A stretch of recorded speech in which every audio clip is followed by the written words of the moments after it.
Not even kidding. First thing that popped in my head when I saw your name. Nachos.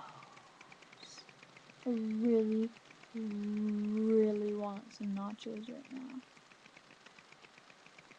Bad. You have to buy me nachos. Well, not really buy since you get free, but I want nachos. Bad.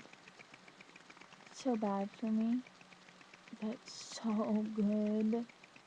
Even though I always feel sick afterwards, I always just want to throw it back up. You're super nice, and I wish we hung out more. We don't have any classes together this year. It's super depressing. Because you're so funny, and for some reason every time you cuss, it makes me laugh. And you're pretty, and I love your hair.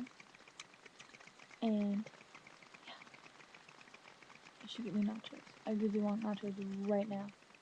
Like, I just wish I was in the school cafeteria so I could eat the nachos. Yeah. Okay, well, we need to hang out. Because we never hang out. And I never see you. Except for sometimes. Okay. Bye.